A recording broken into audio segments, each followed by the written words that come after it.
Hello there, Tarky here. I don't know, what's a chap to do, eh? All this bally nonsense going on.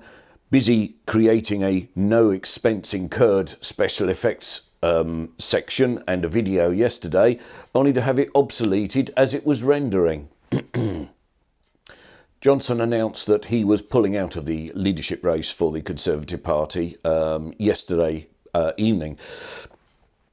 Whilst his announcement said that he was doing it for the good of the country and the good of the party and that the time was not right, etc., etc., it's actually widely believed that he was getting nowhere near the 100 nominee threshold of MPs required to actually stand. Although members of his circle were claiming that he had 102 nominations, the truth appears to be it was perhaps less than half that. Given the figures Johnson must have been seeing and the obvious lack of love on the part of members of the Tory party towards him anymore, continuing to stand and then being defeated would have been anathema to someone like Johnson, inflated on his own ego. Very much the man to pull out rather than suffer the humiliation and disappointment as he would see it of coming in second to somebody like Sunak. What that means is basically that his power and his hold over the Tory party seems to have finally evaporated.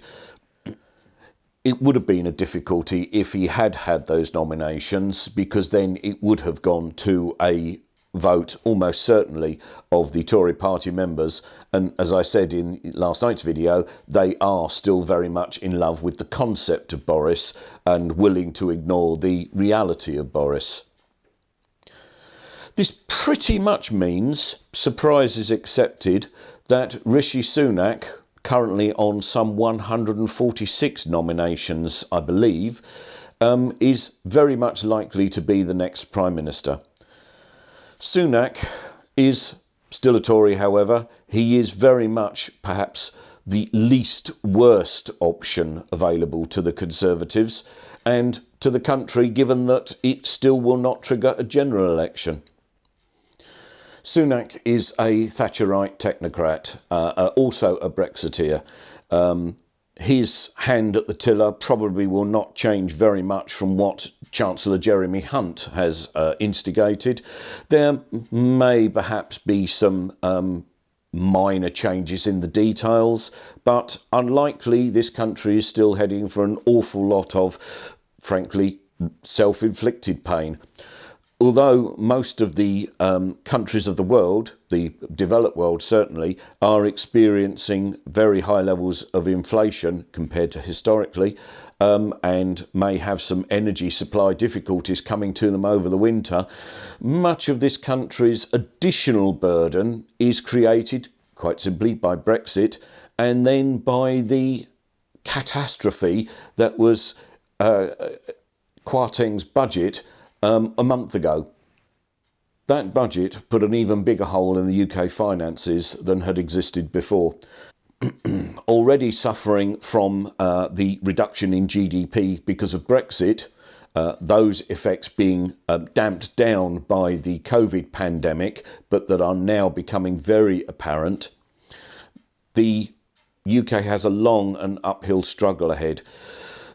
Indeed, Sunak's election may not be the end of the torment for the Conservative Party. In fact, it's almost certainly not. Any cuts, any blatant cuts to public spending would almost certainly be resisted, particularly by those so-called Red Wall Tories elected on the back of Johnson's 2019 mandate. They were elected because of the promises of levelling up and that money would be made available to their areas to undo 10 years of austerity. Unfortunately, it's going to be difficult to undo 40 years of Thatcherism and neoliberalism. The whole concept is now so thoroughly rotten, and yet we cannot seem to ditch it. It's a worldwide problem, of course. The States has got the same issue, but nevertheless, there really needs to be a major reset on how we run our nation's economies. But for the moment, it's likely to be Sunak.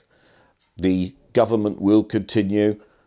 It would seem that there's probably no chance of an early general election now, unless, of course, the Conservative divisions continue to widen, in which case there could be more trouble coming down the line.